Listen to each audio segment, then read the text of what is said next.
Good morning, student. Standard 12, subject physics, topic number 4, thermodynamics. In classification of thermodynamic processes, we have to see first process, that is reversible and irreversible process.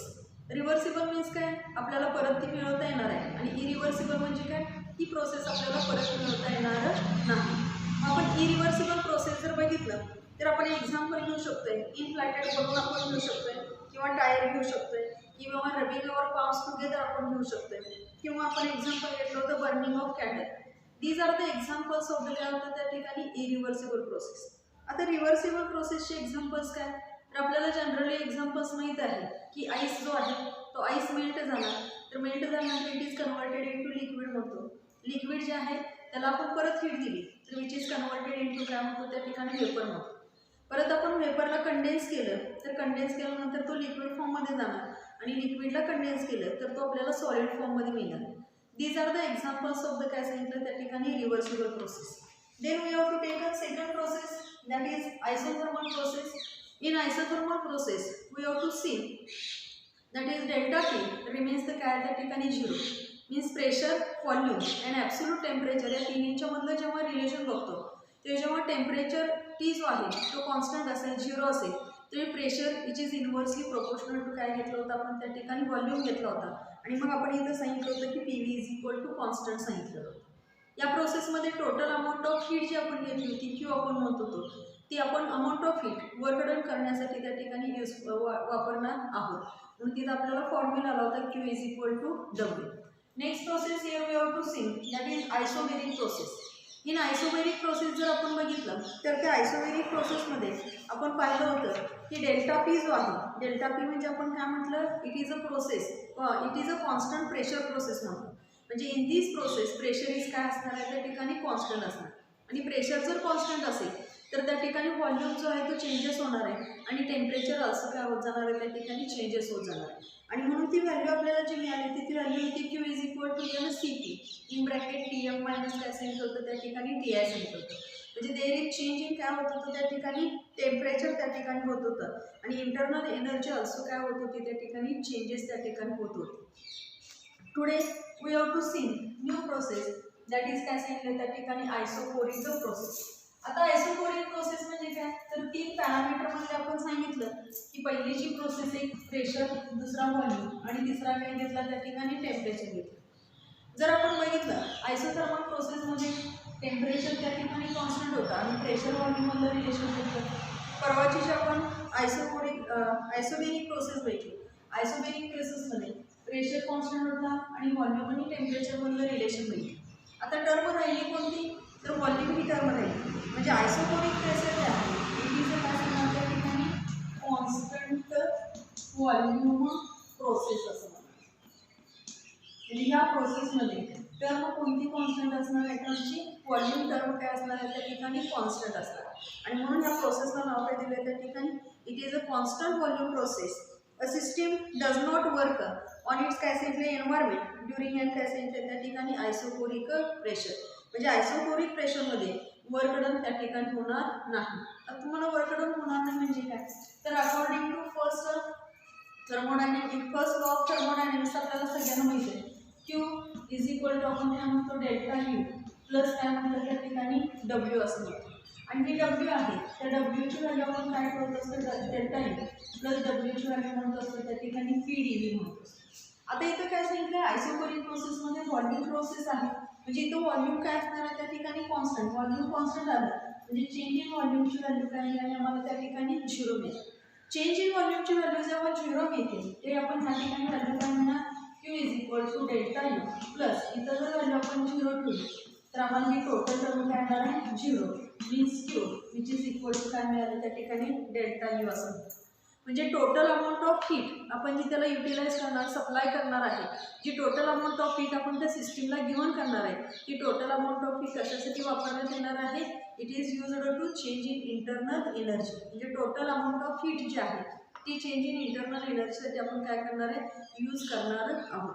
आता त्यासाठी आपण काय करणार आहे तर इथं आपण एक पी व्ही डायग्राम आपण जी बघत होतो की आपण काय करतो तो प्रेशर जो आहे which is taken along the काय होतो तो त्या ठिकाणी वाय ॲक्सिसला, volume which is taken along the काय घेतो तो एक्स ॲक्सिस. म्हणजे pressure taken along Y axis, volume taken along the X axis. आणि मग आपण इथं डायग्राम काढूया. तर या ठिकाणी ही प्रोसेस आम्हाला मिळाली. हा ए टू काय झालं त्या ठिकाणी बी झालं. आता ए बी तर काय म्हणतो आपण त्या ठिकाणी इनिशियल स्टेट असं म्हणतो. आणि जेव्हा इनिशियल स्टेट आहे त्या इनिशियल स्टेटला आमचं प्रेशर जे आहे ते असणार त्या ठिकाणी पी आय असतं. आणि मग त्या ठिकाणचं व्हॉल्यूम जे आहे त्या पॉईंटचं जे आपण घेतलं त्या पॉईंटचं व्हॉल्यूम आपल्याला काय मिळालं त्या ठिकाणी पी आय असतं. आता प्रोसेसमध्ये काय दिसतंय, हा जो पार्टिकल आहे ए टू कुठपर्यंत गेला त्या ठिकाणी बी पर्यंत गेला. म्हणजे when he reaches at the point काय झाला त्या ठिकाणी बी झाला. ते त्या ठिकाणचं प्रेशर जे आहे ते काय झालं त्या ठिकाणी चेंजेस झाला. फायनल प्रेशर किती मिळालं आम्हाला, पी एफ मिळालं. म्हणजे मात्र या ठिकाणी आपण जर ऑब्झर्व केलं तर आम्हाला या ठिकाणचं व्हॉल्यूम जो आहे तो काय मिळाला त्या ठिकाणी सेम आहे. म्हणजे इथं काय चेंजेस होत गेला, प्रेशर चेंजेस होत गेला, मात्र व्हॉल्यूम वेगळीच काय झाला त्या ठिकाणी कॉन्स्टंट राहिलेला आहे. म्हणजे आपण ए बी पॉईंट जो आहे तो आपला वाय ॲक्सिसला कसा झाला त्या ठिकाणी पॅरलल त्या ठिकाणी दिसतो. म्हणजे इथं प्रेशर चेंजेस होत गेलं मात्र व्हॉल्यूम वेगळीच काय झाला त्या ठिकाणी कॉन्स्टंट. आणि म्हणून आपण काय सांगितलं, आयसोकोरिक प्रेशर प्रोसेस जी आहे ती आयसोकोरिक प्रोसेस म्हणजे काय, it is a constant volume of process असं त्या ठिकाणी म्हटलेलं आहे. म्हणजे इन अन आयसोकोरिक प्रोसेस त्या ठिकाणी all the energy added in the form of heat remains in the system it self and causes and increase in its काय सांगितलं त्या ठिकाणी इंटरनल एनर्जी. म्हणजे आपण जे अमाऊंट ऑफ हीट देणार आहे ती टोटली कशासाठी युजफुल करणार आहे, to increase its internal energy. आता याचं एक्झाम्पल घ्यायचं झालं तर आपण काय सांगू शकतोय, तर heating of a gas at a constant काय सांगितलं त्या ठिकाणी व्हॉल्यूम कंटेनर असेल, ऑर डिफ्युजन ऑफ अ काय सांगितलं त्या ठिकाणी gas in a closed chamber असेल. These are the some examples of the काय सांगितलं त्या ठिकाणी आयसोकोरिक प्रोसेस. म्हणजे ह्या प्रोसेसमध्ये वर्कडन त्या ठिकाणी होणार नाही. आणि वर्कडन होणार नसल्यामुळं आम्ही जे सांगितलं मगाशी की सगळी जी आमची अमाऊंट ऑफ हीट आम्ही युटिलाइज करणार वापरणार आहे ती कशासाठी वापरणार आहे, टू इन्क्रीज इट्स इंटरनल एनर्जीसाठी आपण या आयसोकोरिक प्रोसेसमध्ये वापरणार आहोत. आपण या ठिकाणी थर्मोडायनॅमिक्स ऑफ आयसोकोरिक प्रेशर या ठिकाणी पाहूया. Thermodynamics of isochoric process. आता थर्मोडायनॅमिक्स ऑफ आयसोकोरिक प्रोसेसमध्ये काय सांगितलं, आपण आता सांगितलं in an isochoric pressure process जर असेल तर ह्या आयसोकोरिक प्रोसेसमध्ये डेल्टा फी जो आहे तो डेल्टा ही काय सांगितलं त्या ठिकाणी 0. म्हणजे डेल्टा ही कसं आहे त्या ठिकाणी कॉन्स्टंट आपल्याला मिळणार. म्हणजे the system does not work and all the energy supplied to the system is utilised किंवा is used to increase its काय सांगितलं त्या ठिकाणी internal energy. Therefore, according to the first law of thermodynamic process, for the काय सांगितलं त्या ठिकाणी isochoric process, first law of thermodynamics मगाशी आपण लिहिला होता, amount of heat that is Q which is equal to delta U plus काय लिहिलं त्या ठिकाणी डब्ल्यू लिहिलेलं होतं. क्यू म्हणजे amount of heat, delta U म्हणजे चेंज इन इंटरनल एनर्जी आणि डब्ल्यू लिहिलं काय सांगितलं त्या ठिकाणी वर्क डन. आपण इथे घेऊया hence the change in internal energy is given by change in internal energy is given by. आता change in internal energy म्हणजे कोण आहे त्या ठिकाणी डेल्टा यू आपल्याला मिळणार आहे. आता ते झाले काय मिळाली एन सी व्ही इंटू काय मिळाली त्या ठिकाणी बी टी मिळाली. एन सी व्ही इंटू काय मिळाली त्या ठिकाणी डेल्टा टी मिळाली. एन सी व्ही इंटू काय समजा आपण डेल्टा टी. सी व्ही म्हणजे काय म्हणतो आपण त्या ठिकाणी ॲट कॉन्स्टंट व्हॉल्यूम म्हणतो. डेल्टा टी म्हणजे काय म्हणतो त्या ठिकाणी चेंज इन काय म्हणतो त्या ठिकाणी टेम्परेचर म्हणतो. जे टेम्परेचरमधला चेंज आहे तो डेल्टा टीनं दाखवला. सी व्ही जो आहे तो ॲट कॉन्स्टंट काय सांगितलं त्या ठिकाणी व्हॉल्यूम सांगितलं. मग काय सांगितलं त्या ठिकाणी the work done is given bye, the work done is given bye. आता वर्क डनचा फॉर्म्युला काय म्हटलं होतं आपण मगाशी, डब्ल्यू इज इक्वल टू काय सांगितलं होतं पी डेल्टा पी सांगितलं होतं किंवा पी डी व्ही म्हणून. आता इथं काय सांगितलं, हा डेल्टा व्हीची व्हॅल्यू जी आहे त्या मी काय सांगितलं आयसोकोरिक प्रोसेसमध्ये डेल्टा व्ही 0 आहे.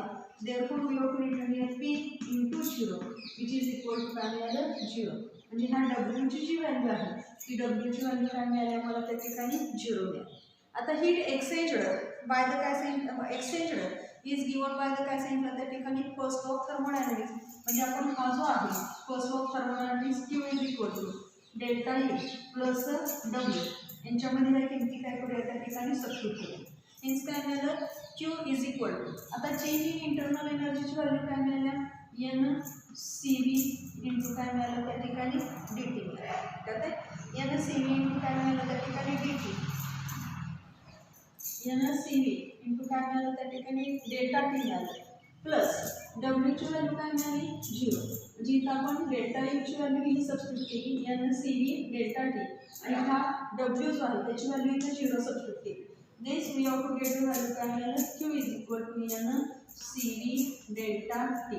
आता ही N C V delta T म्हणजे नथिंग मोर कोण आहे त्या ठिकाणी डेल्टा यू आहे. म्हणजे आम्ही काय सांगितलं की टोटल अमाऊंट ऑफ हीट आम्ही जी देणार आहे गिवन करणार आहे त्या सिस्टीमला ती कशासाठी आपण वापरलेली आहे टू इन्क्रीज इट्स काय सांगितलं त्या ठिकाणी इंटरनल एनर्जी. म्हणजे इंटरनल एनर्जी इन्क्रीज करण्यासाठी ती सगळी एनर्जी वापरलेली आहे. या ठिकाणी कोणतंही वर्क डन होणार नाही.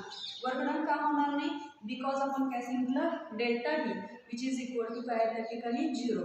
म्हणजे त्या ठिकाणी वर्क डन होणार नसल्यामुळं वर्क डन होणार नाही त्यामुळे सगळीच्या सगळी अमाऊंट ऑफ हीट आपण कशासाठी वापरणार आहे इन्क्रीज इट इंटरनल एनर्जी. म्हणजे आयसोकोरिक प्रोसेस ही कसली प्रोसेस आहे त्या ठिकाणी it is a constant volume process. It is a adiabatic process. It is a process during which there is a no transfer of heat from or to the काय सांगितले त्या ठिकाणी system. म्हणजे सिस्टीमला आपण त्या ठिकाणी हीट देणार नाही. It is during which there is a no transfer of heat. म्हणजे इथं हीट ट्रान्सफर त्या ठिकाणी होणार नाही फ्रॉम ऑर टू द काय सांगितलं त्या ठिकाणी सिस्टीम. आता इथं जर आपण बघितलं आपण पी व्ही फिगर इथं ड्रॉ करूया पी व्ही डायग्रामची. Pressure along taken along the Y axis volume taken along the काय घेतलं त्या ठिकाणी एक्स ॲक्सिस. दिस इज काय घेतला त्या ठिकाणी कर्व घेतला पॉईंट ए टू द काय सांगितलं त्या ठिकाणी point B.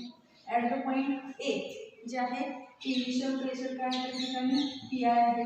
At that time initial volume it is काय असणार आहे त्या ठिकाणी पी आय असणार आहे.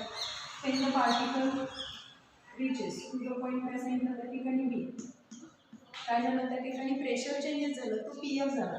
तर इथं व्हॉल्यूम सुद्धा काय झालं त्या ठिकाणी चेंजेस झाले. म्हणजे काय झालं pressure changes from P I to काय सांगितलं त्या ठिकाणी पी एफ आणि P I changes to the काय सांगितलं त्या ठिकाणी P I. Figure shows the PV diagram for an adiabatic process. For an adiabatic process amount of heat that is Q is equal to काय मिळणार आहे त्या ठिकाणी 0. म्हणजे ह्या adiabatic process मध्ये Q ची व्हॅल्यू जी आहे ती काय सांगितली आपण त्या ठिकाणी 0 सांगितली.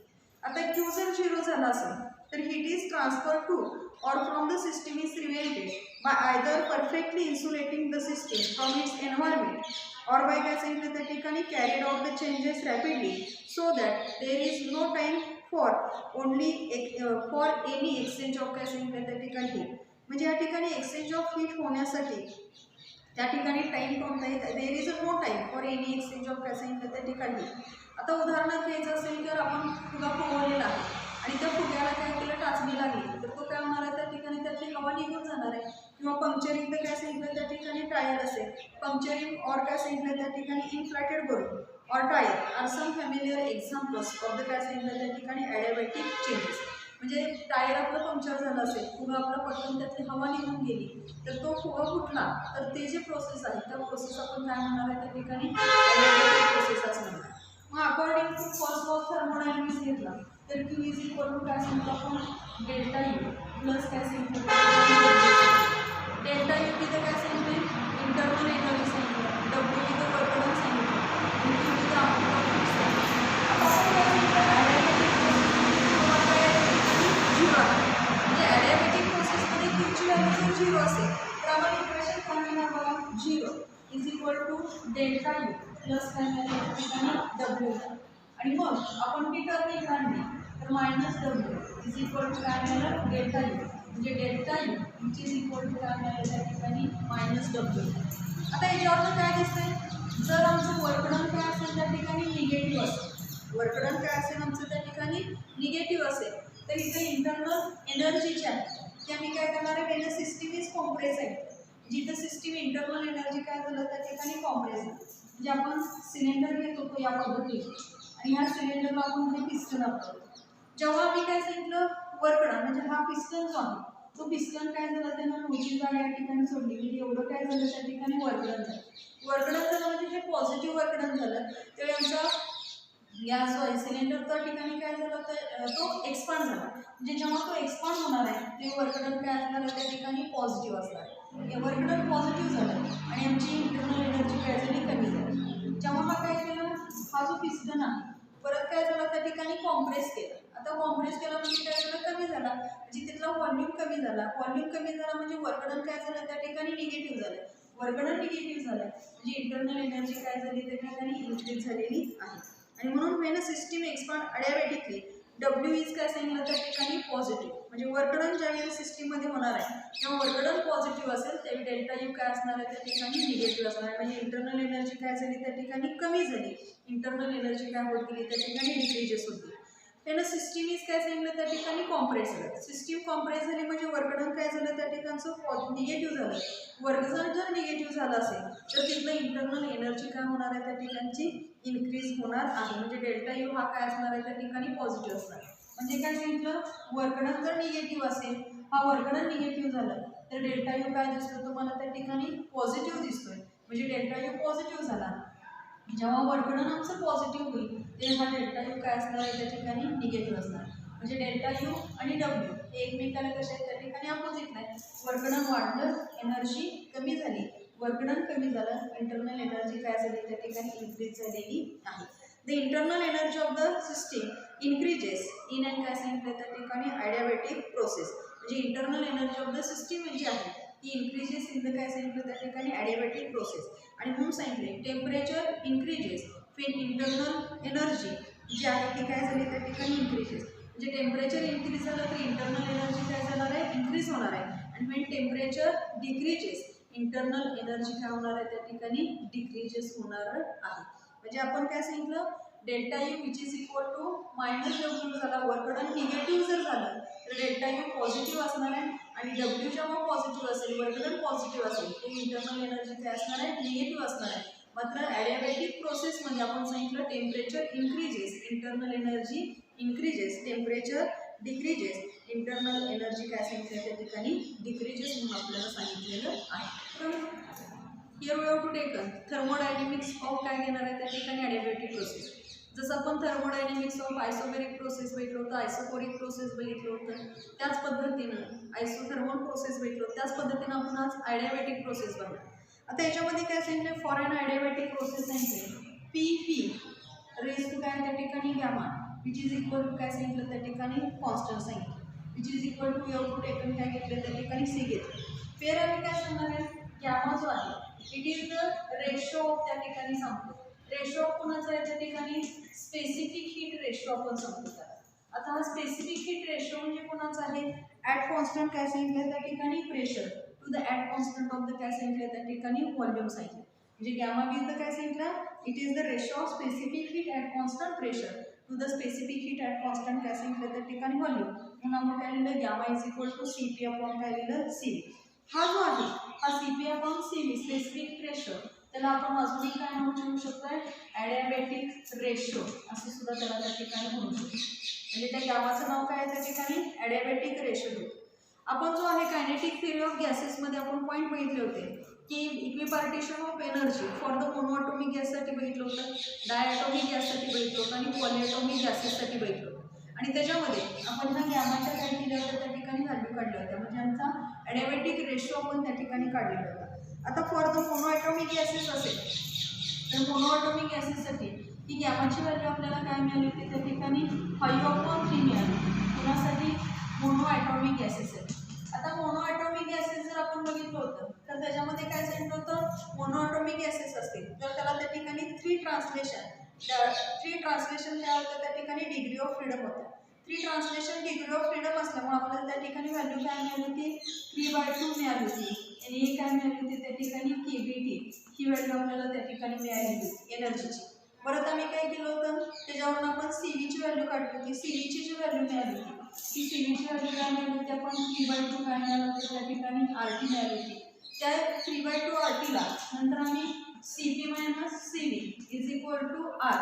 हे इक्वेशन घेतलं मेयर्स रिलेशनचं आणि मग याच्यावर आम्ही कोणाची व्हॅल्यू काढली की CP is equal to R plus काय घेतलं होतं CV अपॉन 3 मोनोटॉमिक गॅससाठी मिळाली. त्यानंतर आपण काय केलं होतं डायटॉमिक गॅससाठी पण सिमिलरली अशीच व्हॅल्यू घेतली होती. डायटॉमिक गॅसेस घेतले तर त्याच्यामध्ये काय होतं त्या ठिकाणी 3 ट्रान्सलेशन डिग्री ऑफ फ्रीडम होतं आणि ॲडिशनलला काय होतं त्या ठिकाणी 3 रोटेशनल डिग्री ऑफ फ्रीडम्स त्या ठिकाणी मिळालं आणि म्हणून त्याची जी व्हॅल्यू मिळाली होती यामा इज इक्वल टू आम्हाला काय मिळालं होतं 7/5 मिळालं होतं फॉर द काय सांगितलं त्या ठिकाणी डायटॉमिक गॅसेस. हे आपण कायनेटिक थिअरी ऑफ गॅसेसमध्ये बघितलो आणि सगळ्यात शेवटची आपण गॅमाची जी व्हॅल्यू बघितली होती ती कशासाठी आहे त्या ठिकाणी 8/6 घेतला which is equal to 4/3 which is for the काय घेतलं होतं त्या ठिकाणी पॉलीॲटॉमिक गॅसेस. आता पॉलीॲटॉमिक गॅसेससाठी काय सांगितलं होतं 3 ट्रान्सलेशन डिग्री ऑफ फ्रीडम होतं 3 रोटेशनल डिग्री ऑफ फ्रीडम होतं आणि ॲडिशनल एक काय होतं त्या ठिकाणी व्हायब्रेशनल मोड होता आणि मग याच्या सगळ्यांच्यावरून आपण हा ॲडिबॅटिक रेशो त्या ठिकाणी काढला होता म्हणजे फॉर मोनोटॉमिक गॅसेससाठी 5/3 होता डायटॉमिक गॅसेससाठी 7/5 होता आणि पॉलीॲटॉमिक गॅसेससाठी त्याची व्हॅल्यू किती मिळाली होती त्या ठिकाणी 8/6 म्हणजे आपण त्याला परत काय केलं सिम्प्लिफाय केलं आणि we have to get the value काय मिळाली त्या ठिकाणी 4/3 मिळाली. आता ह्या ज्या आपण सिस्टीम घेतल्या ह्याच्यामध्ये घेतलं 3 ॲडिबॅटिक सिस्टीम घेतलं is thermally isolated from its environment therefore it cannot exchange heat from काय सांगितले तर एक्सचेंज हीट विथ काय सांगितलं त्या ठिकाणी therefore when a system undergoes and adiabatic changes its internal energy and temperature both काय सांगितलं त्या ठिकाणी चेंजेस.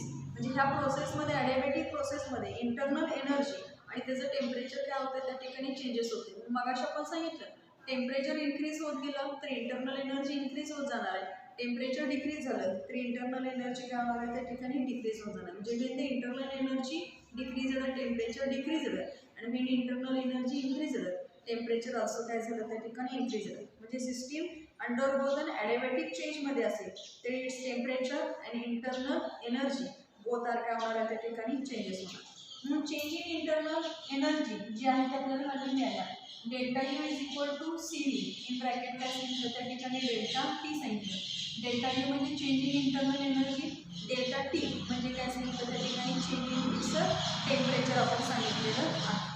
आता त्यांना सी व्ही म्हणजे काय सांगितलं it is a C V it is at constant काय स्पेसिफिक हीट ॲट कॉन्स्टंट काय सांगितलं त्या ठिकाणी वर्क. आता परत the work done is given by आम्हाला सगळ्यांना फॉर्म्युला माहिती आहे W is equal to integration P I to काय घेतलं त्या ठिकाणी पी एफ घेतलं आणि व्हॅल्यू काय घेतली त्या ठिकाणी पी बी व्ही त्या ठिकाणी घेतलेली आहे. आता पी आय म्हणजे काय इनिशियल व्हॉल्यूम घेतलं पी एफ म्हणजे काय घेणार आहे फायनल व्हॉल्यूम घेणार आहे आणि पी डी व्ही आपण घेणार. आता आपण काय करणार आहे युझिंग इक्वेशन दिस इक्वेशन काय घेतलं त्या ठिकाणी इक्वेशन मध्ये काय सांगितलं पी व्ही रेस टू काय घेतला gamma which is equal to काय सांगितलं त्या ठिकाणी कॉन्स्टंट सी आणि मग याच्यावरून आपण पीची व्हॅल्यू काढली पीची व्हॅल्यू काय मिळणार आहे सी अपॉन काय मिळणार आहे पी रेस टू काय मिळणार आहे त्या ठिकाणी गॅमा आणि ही जी व्हॅल्यू आहे ती वरच्या इक्वेशनमध्ये आम्ही काय करणार आहे सबस्टिट्यूट करणार. मग इक्वेशन काय होणार आमचं तर equation becomes W is equal to integration P I to काय झालं त्या ठिकाणी पी एफ पीची व्हॅल्यू आम्ही सबस्टिट्यूट काय केली त्या ठिकाणी सी घेतले त्यानंतर पी रेस टू गॅमा घेतला आणि इंटू काय घेतलं डी व्ही म्हणजे इंटिग्रेशन पी आय टू काय घेतलं पी एफ हा C constant D V upon काय घेतलं त्या ठिकाणी पी गॅमा. आता सी टर्म कसे आहे कॉन्स्टंट टर्म आहे therefore we have taken on the काय घेतलं त्या ठिकाणी आपण taken on the outside C W is equal to C integration P I to काय घेतलं P F D V upon काय घेतलं त्या ठिकाणी पी गॅमा ही व्हॅल्यू तुमच्या पुस्तकामध्ये त्या ठिकाणी आलेली आहे. आता V I into W is equal to C integration from V I to V F D V upon काय घेतलं त्या ठिकाणी पी गॅमा. आता आपल्याला ह्या ठिकाणी काय करायचं आहे एक या ठिकाणी इंटिग्रेशनचा फॉर्म्युला यूज करू हा इंटिग्रेशनची व्हॅल्यू म्हणजे integration P I to P F D V upon P gamma ही रेस टू गॅमा आहे त्याचं इंटिग्रेशन आपण इथं काढणार आहोत. इक्वल टू सी इंटिग्रेशन काय मिळालं P I to V F आणि डी व्ही अपॉन काय मिळालं पी रेस टू गॅमा. आता आपल्याला एक फॉर्म्युला माहिती आहे की इंटिग्रेशन काय घेतलं आपण ए टू बी घेतलं X raise to N into काय घेतलं त्या ठिकाणी डी एक्स त्याचा फॉर्म्युला काय होणार त्याचं इंटिग्रेशन काढलं तर इन ब्रॅकेट काय मिळणार त्या ठिकाणी x raise to n plus 1 upon n plus 1 आणि या ठिकाणचे दोन टर्म्स कुठले आहेत a टू b आहे म्हणून आपण इथे a टू काय लिहिलं त्या ठिकाणी b. देन काय झालं 1 अपॉन n प्लस 1 ही टर्म आपण कॉन्स्टंट बाहेर घेतली आणि x raise to n plus 1 यांचा आपण काय घेतलं त्या ठिकाणी त्याच्यामध्ये एकदा व्हॅल्यू काय ठेवणार आहे b ठेवणार b चे एकदा पॉवर काय ठेवणार आहे n प्लस 1 आणि एकदा a ची पॉवर काय ठेवणार आहे n प्लस 1 म्हणून आपण लिहिलं 1 upon n plus 1 in square bracket b raise to n plus 1 minus काय केलं त्या ठिकाणी a raise to n plus 1 लिहिलं. हे तोच फॉर्म्युला आहे हाच फॉर्म्युला मी काय करणार आहे या ठिकाणी ह्या इंटिग्रेशनच्या फॉर्म्युलामध्ये यूज करणार आहोत म्हणजे इंटिग्रेशन dv अपॉन काय घेतलं त्या ठिकाणी p रेज टू गॅमा इथं हा फॉर्म्युला यूज केला तर आम्हाला इक्वेशन काय मिळणार w is equal to c constant term आहे इनटू काय केलं हा v आपण घेतला रेज टू काय लिहिले त्या ठिकाणी मायनस गॅमा प्लस 1 अपॉन काय लिहिले 1 मायनस गॅमा आणि याचं फाइन काय होतं आपण इंटिग्रेशनच्या पहिले इनिशियल टर्म होतं पी आय आणि फायनल टर्म काय होती पी आय म्हणून आपण इथे काय लिहिले P I to P F म्हणजे इंटिग्रेशन कोणाचं झालं integration P I to P F D V upon काय लिहिले त्या ठिकाणी पी रेज टू गॅमाचं इंटिग्रेशन काय मिळालं काढल्यानंतर पी रेज टू काय मिळालं त्या ठिकाणी minus gamma plus 1 upon 1 minus gamma आणि व्हॅल्यू काय मिळालं P I to P F. आता परत काय केलं आपण W is equal to C upon काय घेतलं ह्या टर्म पद्धतीने 1 मायनस काय घेतलं गॅमा. आता इथे एकदा काय ठेवणार पी आय ची व्हॅल्यू ठेवणार आणि एकदा कोणाची व्हॅल्यू ठेवणार पी एफ ची म्हणून आम्हाला इक्वेशन काय मिळालं C अपॉन काय मिळालं पी एफ रेज टू काय मिळालं gamma minus 1 minus C upon P I raise to काय मिळालं त्या ठिकाणी गॅमा मायनस 1.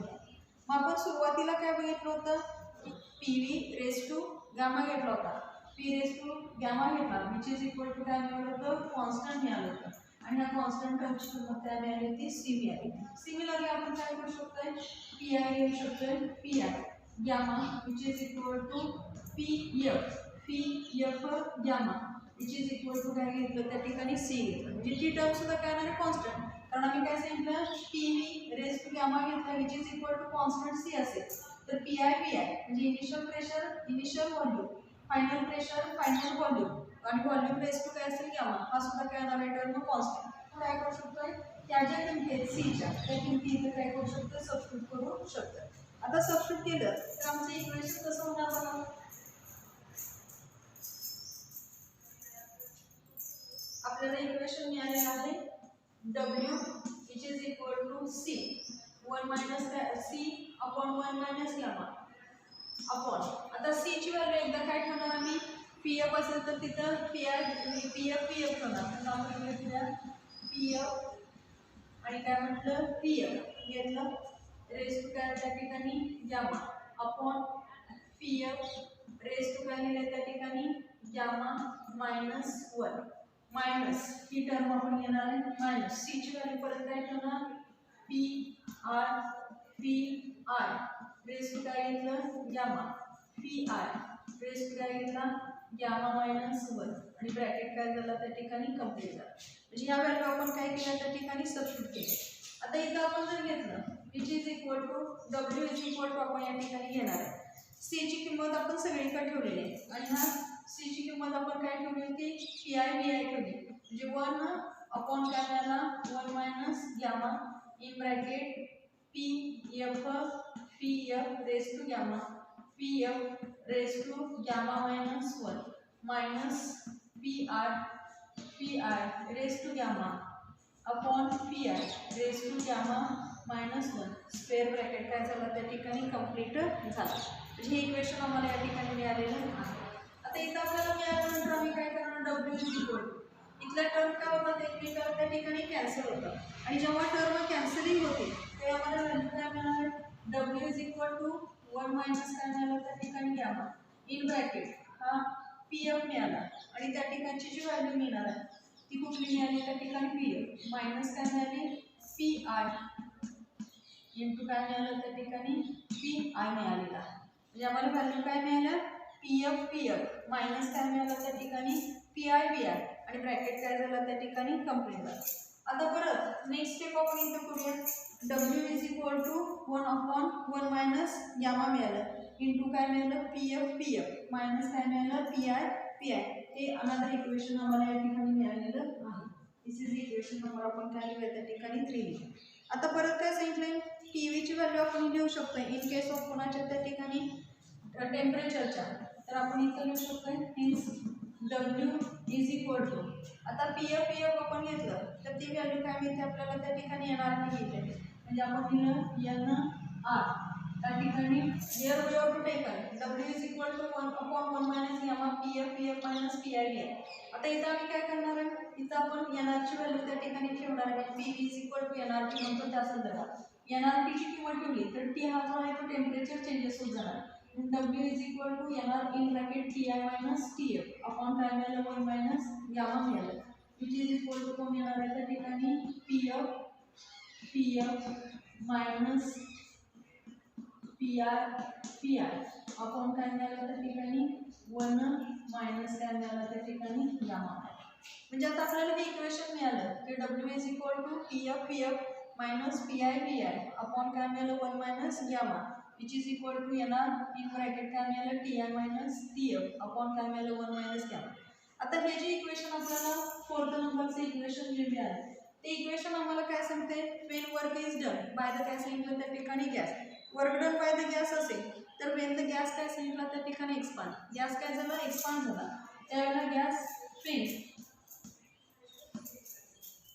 गॅस एक्सपांड सांगितलं तर W which is greater than काय असणार आहे त्या ठिकाणी 0, म्हणजे वर्क डनची किंमत कशी असणार आहे 0 पेक्षा जास्त असणार आहे. आणि त्यावेळेला Ti which is greater than काय असेल त्या ठिकाणी Tf, then this means that the gas will काय सांगितलं त्या ठिकाणी कूल डाऊन, म्हणजे आम्ही काय सांगितलं when work is done by the काय सांगितलं त्या ठिकाणी गॅस काय झालं त्या ठिकाणी एक्सपांड झाला, when गॅस एक्सपांड सांगितला ते W इज ग्रेटर दॅन काय सांगितलं त्या ठिकाणी 0 सांगितलं. जिथं वर्क डन झालं गॅस एक्सपांड झाला त्यावेळेला जे टेम्परेचर आहे ते टेम्परेचर इनिशियल टेम्परेचर हे कसं असणार आहे फायनल टेम्परेचरपेक्षा त्या ठिकाणी जास्त असणार आहे. This means that the gas will काय सांगितलं त्या ठिकाणी कूल, कारण इनिशियल टेम्परेचर कमी असेल तर गॅस आमचा त्या ठिकाणचा गॅस कसा असणार आहे कूल असणार आहे. If the work is done on the काय सांगितलं त्या ठिकाणी गॅस सांगितलं, गॅस काय झाला आता त्या ठिकाणी फेट, गॅस इज काय सांगितलं आपण त्या ठिकाणी कॉम्प्रेसर, जे गॅस काय केला आपण त्या ठिकाणी कॉम्प्रेस केला, गॅस कॉम्प्रेस केला तर वर्क डनची किंमत काय झाली आता स्मॉल झाली. वर्क डनची किंमत जर त्या ठिकाणी स्मॉल असेल तर आम्ही काय सांगणार इनिशियल टेम्परेचरपेक्षा फायनल टेम्परेचर काय झालं त्या ठिकाणी वाढलं म्हणजे आमचा गॅस काय झाला त्या ठिकाणी वॉर्म अप झाला. वाक्य कळतंय का बघा, आम्ही काय सांगितलं when work is done by the काय सांगितलं त्या ठिकाणी गॅस, when गॅस एक्सपांड सांगितला W is greater than W हा सर काय झाला 0 पेक्षा ग्रेटर झाला, ते इनिशियल टेम्परेचर काय झालं फायनल टेम्परेचरपेक्षा वाढलं म्हणजे गॅस काय झाला कूल झाला. when गॅस इज काय झाला कॉम्प्रेस झाला ते वर्क डन काय झालं कमी झालं, आणि वर्क डन कमी झाल्यामुळे या ठिकाणी इनिशियल टेम्परेचरपेक्षा फायनल टेम्परेचर काय झालं वाढलं, आणि त्यावेळेला तो गॅस जो आहे तो काय झाला त्या ठिकाणी वॉर्मअप झाला किंवा त्या ठिकाणी तो गरम झालेला आहे.